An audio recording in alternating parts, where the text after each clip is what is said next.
আপনার মেয়ে চোখের ভুরু তুলে চিকন করে রেখেছে, তারপর আপনার মেয়ে সামনের দিকের চুল ছোট করে রেখেছে, সম্পূর্ণ কিছুটা ছোট আছে, স্কিন পায়জামা পরে আছে। আপনি আবার প্রতি বছর উমরা করেন। আমি বুঝাতে পারিনি, আমি বলছি, খেয়াল করেছেন কিনা, আমার উম্মাত মিশে যাবে তাদের সাথে ডান হাতের বিঘত যেমন বাম হাতের সমান সমান সমান মিশে যাবে। ডান পায়ের জুতা যেমন বাম পায়ের সমান সমান সমান মিশে যাবে। কিসে মিশে যাবে?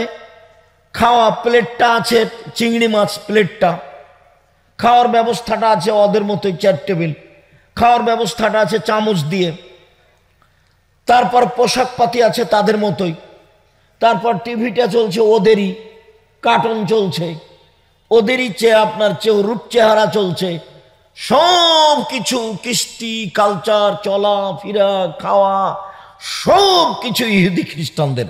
আল্লাহ নবী বলছেন এটা আমার আশঙ্কা, আমার উম্মত তাদের সাথে মিশে যাবে। মিশতে মিশতে মিশতে ওরা যদি মায়ের সাথে জেনা করে তো আমার উম্মতও করবে। আপনার বাড়ির সাজগোজ, টেবিল, খাওয়া দাওয়ার বৈঠক, খাওয়া দাওয়ার গতিবিধি সব ইহুদি খ্রিস্টানদের সাথে মিশে আছে। খাতা কলমটা, শিক্ষকের শিক্ষকতা করাটা, ছাত্রদের শিক্ষককে সালাম জানানোটা, বই পুস্তক সব তাদের সাথে মিশে আছে। দেখেন তো মাথার চুল আমার, দেখেন তো কোথায় ছোট আর কোথায় বড়। আমি ছাত্র জীবনেই বলতাম যে যারা চুল ছাঁটা শিখবে না তারা তোমার আমার মাথা ছেটে শিখো। আমার মাথার চুলে এদিক কম থেকে আর এদিক বেশি, তার তাকাতে আসে যায় না, যা হবে হবে। তোমরা আমার মাথার চুল ছেটে চুল ছাঁটা শিখো। এখনো লাগে না, পোশাক পাতি দিয়ে মানুষের সামনে আসতে চায়নি, কোনো ব্যতিক্রম কাল্পনিক পদ্ধতিতে মানুষের সামনে আসতে চায়নি। 12 মাস পুরো জীবন এভাবে আছে। আর মাদার টেক নাসিরা বাজতে তো প্রায় 20 বছর 25 বছর থেকে আছি, মানে এভাবেই আছি। এখানে তো আর নতুন আসিনি। খায়ের ফিরে যাই, তার একটা কথা বলে যাই। আল্লাহ নবী বলছেন যে সব নবীদের খাসলাত 10টা, বৈশিষ্ট্য 10টা, সব নবী এগুলো করেছেন। এটাই তাদের অভ্যাস, এটাই তাদের শিষ্টাচার। এক, মোচ কেটে ফেলতে হবে, এটা শিষ্টাচার, এটা খাসলাত, এটা স্বভাব, এটা অভ্যাস। 2, দাড়ি ছেড়ে দিতে হবে, চেঁচে ফেলাও যা, ছোট করাও তা। চেঁচে ফেললে চোখের পাওয়ার কমে যাবে, স্ত্রী মিলনের ক্ষমতা কমে যাবে। সব নবীর শিষ্টাচার এইটা। 3, পেশাব পায়খানার পরে পানি দিয়ে পবিত্রতা অর্জন করতে হবে। আগে ঢেল টিস্যু পেপার পরে পানি, এটা মিথ্যা। সব নবী একবারে আদম থেকে নিয়ে মোহাম্মদ সাল্লাল্লাহু আলাইহি সাল্লাম পর্যন্ত সব নবী পেশাব পায়খানার পরে পানি দিয়ে পবিত্রতা অর্জন করতেন। পানি না থাকলে ঢিল টিস্যু পেপার, পানি দিয়ে পবিত্রতা অর্জন করে হাত মাটিতে মেজে নিতেন। সব বুখারী মুসলিমের হাদিস। তো পানি না থাকলে ঢেল টিস্যু পেপার। আবার ঢেল টিস্যু পেপার নিয়ে 40 কদম হাঁটা, এটা নোংরামি। খক খক করে কাশা, এটা বেহায়াই। পায়ের উপরে পা উঠা, এটা নোংরামি। যদি পুরুষ মানুষকে 40 কদম হাঁটতে হয় ঢেল নিয়ে পবিত্রতার জন্য, পায়ের উপরে পা উঠাতে হয়, খক খক করে কাশতে হয়, তো মহিলা পবিত্র হবে না? ওইও ঢেল নিয়ে 40 কদম হাঁটবে, মহিলা ঢেল নিয়ে 40 কদম হাঁটবে, পায়ের উপরে পা উঠাবে, খক খক করে কাশবে। তখন বলছে যে এটা কেমন কেমন লাগবে না দেখে? তো যে মহিলা যদি এমন করে তো কেমন কেমন লাগে দেখে, তো পুরুষ যখন এমন করে তখন মহিলা দেখলে তাকে কেমন কেমন লাগে না? তো সময় উভয় তো সমান সমান। তার মানে এই স্বভাবই খারাপ, এটা হলো নোংরা। ঢেল টিস্যু পেপার নিয়ে ওখানে বসে থাকবে, না হলে ওখানে দাঁড়িয়ে থাকবে, একটা গতিতে ছেড়ে দিবে। 40 কদম কেন, 40 ঘন্টা পরে যদি ও ঢেল টিস্যু পেপার ফেলে, ফেলার সাথে সাথে মনে হবে পেশাব আসলো। এরকম মনে হবে। কেন? ওকে এখন শয়তান ধরেছে, এর নাম অসা। আল্লাহর নবী বলছেন যে বায়ু এসেছে এটা মনে হলে মসজিদ থেকে যায়ও না। কেন? শয়তান পেশাব পায়খানার রাস্তা দিয়ে বের হয়ে বলে এই যে বায়ু আসলো। তো তুমি কখন মসজিদ থেকে বের হবে নামাজ ছেড়ে দিয়ে? যখন তুমি স্পষ্ট শব্দ শুনতে পাবা, আর না হলে একবারে প্রকাশ্যে গন্ধ বুঝতে পারছো, তাছাড়া তুমি যাবা না। তুমি বলবে শয়তানকে যে শয়তান পেশাব এসে কাপড় ভিজে যাক রে, আমি যাব না, এভাবে বলতে হবে, তাহলে শয়তান ঠিক হবে। আল্লাহ নবীও বলছেন যে ও যখন বলছে 2 রাকাত 1 রাকাত, 2 রাকাত না 1 রাকাত, 2 রাকাত না 1 রাকাত, একটা করে নে বলবেন যা শয়তান আমি সলাতি আদায় করিনি রে, তুই যা, তো তুই যা। আল্লাহ নবী বলছেন এইভাবে বলতে। নইলে আপনার স্ত্রীর টয়লেট থেকে বের হতে পারবে না, ও গোসল করে বের হচ্ছে, আঁচলটা মনে হয় ওখানে ঠেকে গেছে, এটা অপবিত্র হয়ে গেছে। বের হওয়ার সময় মনে হয় পেশাবের পানি এখানে ছিল, মনে হয় পায়ে পেশাব লেগে গেছে, ও টয়লেট থেকে বেরই হতে পারবে না। শুখা কাপড় নিয়ে ভিজা কাপড় নিয়ে বের হবে, শুখা কাপড় পরে, মানে শয়তান ধরেছে। অশ্বাসার কোনো জিনিস নাই। অজু করে পেশাব পায়খানার পরে পানি দিয়ে পবিত্রতা অর্জন করে হাত মাটিতে মেজে নিয়ে অজু করে 2 হাতে একটু পানি নিয়ে লজ্জা স্থান সামনাসামনি কাপড়ের উপরে এভাবে ছিটিয়ে দিবেন, এটা আল্লাহর নবীর নীতি। বাস, পেশাব এসে কাপড় ভিজে যাক না কেন, শয়তান যেন আপনাকে পাগল বানাতে না পারে। 4, সব নবীর বৈশিষ্ট্য নখ কেটে ফেলা। নখ আমার, আপনার, আপনার মেয়ের সবার নখ বড় আছে, নখে নেইল পালিশ দেয়া আছে। কত যে ঢং করছে তার কোনো হিসাব নাই। সব ইহুদি খ্রিস্টানদের।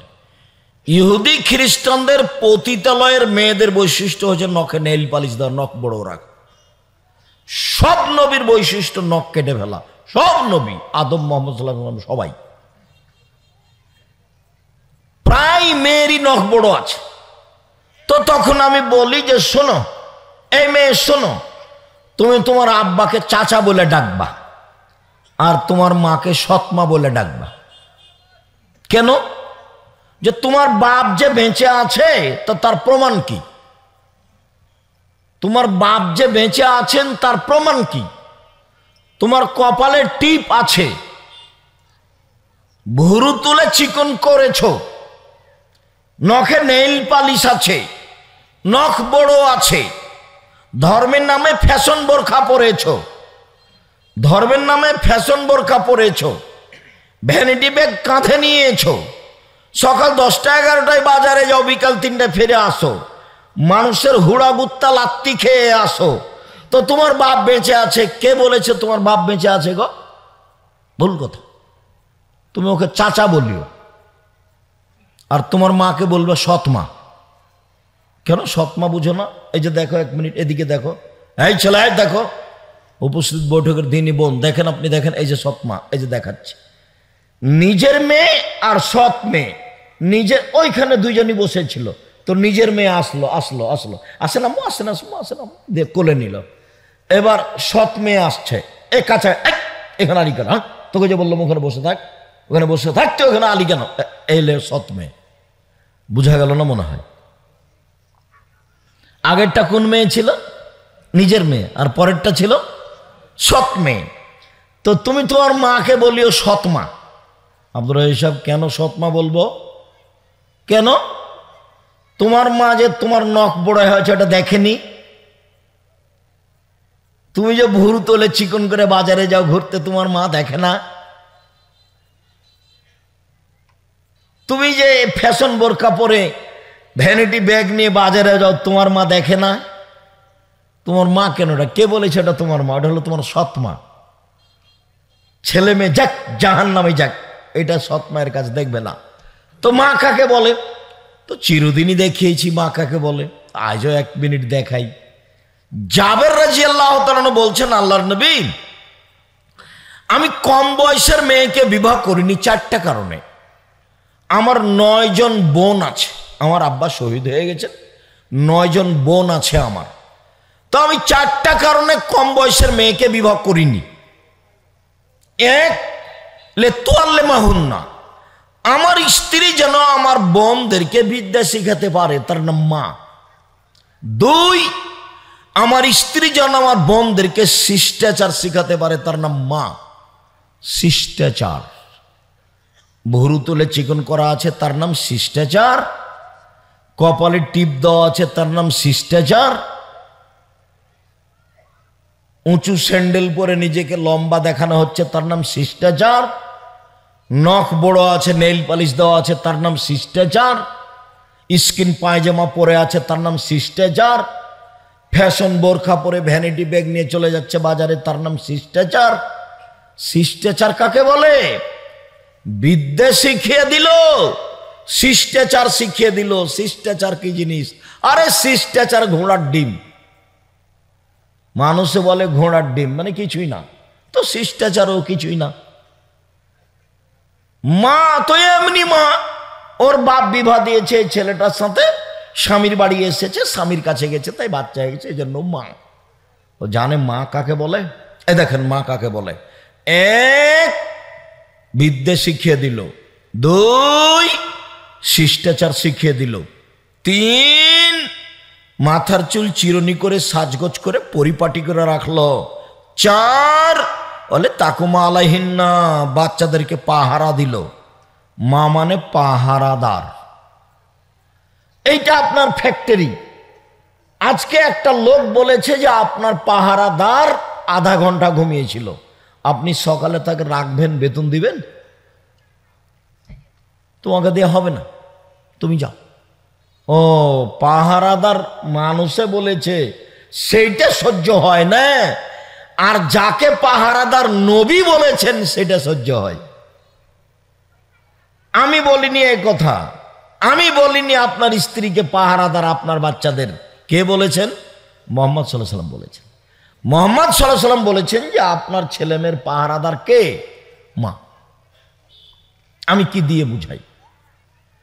মাই তো জানে না মা কাকে বলে, তো পাহারা দিবে কি? চলেন আমরা যা বলছিলাম, একটু গরম পানি দিতে হবে। এটা নয় নাসির, একটু গরম পানি নিয়ে এসো। সম্মানিত দিনী ভাই বোন, আজকের অল্প সময়ের সংক্ষিপ্ত আলোচনা সদাচরণ। সদাচরণের নেকি দাঁড়ি পাল্লাই সবচেয়ে ভারী, এইটা দেখাবো। সদাচরণ ইবাদত, দান যেমন ইবাদত। তো দান তো টাকা দেওয়া লাগে, সেই জন্য না হয় ভালো করে বুঝাতে পারিনি।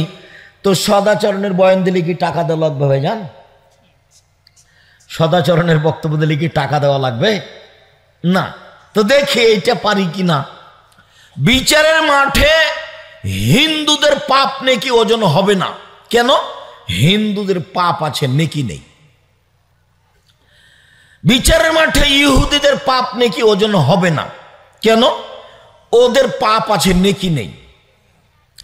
বিচারের মাঠে খ্রিস্টানদের পাপ নেকি ওজন হবে না। কেন? ওদের পাপ আছে, নেকি নেই। কাদিয়ানি শিয়া, এদের পাপ নেকি ওজন হবে না। কেন? এদের পাপ আছে, নেকি নেই। তেমনি ভাবেই আকীদাগতভাবে যারা মার খেয়েছে মুসলমান হওয়া সত্ত্বেও, এদের পাপ নেকি ওজন হবে না। আকীদা বিশ্বাস নষ্ট হয়ে গেছে। বলছে যে একবারে নগদ এভাবে বলছেন, জিবরাইলকে আল্লাহ পাঠিয়েছিল কাছে, কিন্তু জিবরাইল ভুল করে কার কাছে চলে এসেছে? মুহাম্মদ সাল্লাল্লাহু আলাইহি ওয়াসাল্লামের কাছে। তো জিবরাইলের তো ভুল করারই ক্ষমতা নেই, তো ভুল করবে কি দিয়ে? জিবরাইলের পাপ করার ক্ষমতা নেই। বুঝতে পারলেন না কথা? এইটা প্রাচীর কোরআন মাজিদটা, এইখানে কি আছে আপনি কি দেখতে পাবেন? এখান থেকে এদিক থেকে দেখতে পাবেন না। এইটা দেখা যেমন অসম্ভব, জিবরাইলের পাপ করা তেমন। জিবরাইল পাপ করতেই জানে না। জিবরাইল পাপ করতেই জানে না। জিবরাইল ভুল কি জিনিস সেটাই জানে না। তো জিবরাইল ভুল করে কেমনে আসবেন মুহাম্মদ সাল্লাল্লাহু আলাইহি ওয়াসাল্লামের কাছে আলীকে ছেড়ে? উনি তো ভুল করাই জানে না। ভুল করা যদি জিবরাইল জানতেন তাহলে আল্লাহ জিবরাইল দিয়ে কাজ নিতেন না, তাহলে তো আল্লাহর কাজ কি হয়ে যাবে? ভুল হয়ে যাবে। জিবরাইল ভুল করলে কার কাজ ভুল হবে? আল্লাহর কাজ ভুল হবে। ইসরাফিল ভুল করলে কার কাজ ভুল হবে? আল্লাহর কাজ ভুল হবে। মালাকুল মউত যাকে আজরাইল বলছে, আজরাইল বলতে হবে না, বলতে হবে মালাকুল মউত, আল্লাহর দেওয়া নাম। মালাকুল মউত যদি ভুল করে তাহলে কার ভুল প্রমাণ হবে? আল্লাহর। এমন জাতিকে দিয়ে আল্লাহ কাজ নেবেন না। তো আকীদাই নষ্ট, অতএব ওর পাপ নাকি ওজন হবে না। মানুষের যে পাপ নাকি ওজন হবে এ ব্যাপারে আল্লাহ বলছেন মান সাকুলাত মাওয়াজিনহু ফাহুয়া ফি শাতির রাদিয়া, যাদের নেকির পাল্লা ভারী হবে তাদের থাকার ব্যবস্থা হবে অতীব সুখ স্বাচ্ছন্দ্যময় জান্নাত। ওয়া আম্মা মান খাফফাত মাওয়াজিনহু ফাউম্মুহু হাবিয়া, আর যার নেকির পাল্লা হালকা হবে তার থাকার জায়গা হবে অতীব গভীর গহ্বর ভয়াবহ হাবিয়া জাহান্নাম। ওমাদরাকা মা হিয়া, মুহাম্মদ সাল্লাল্লাহু আলাইহি ওয়াসাল্লাম বলতে পারেন হাবিয়া জাহান্নামটি কি? তা হলো নারুন হামিয়া, জ্বলন্ত উত্তপ্ত আগুন।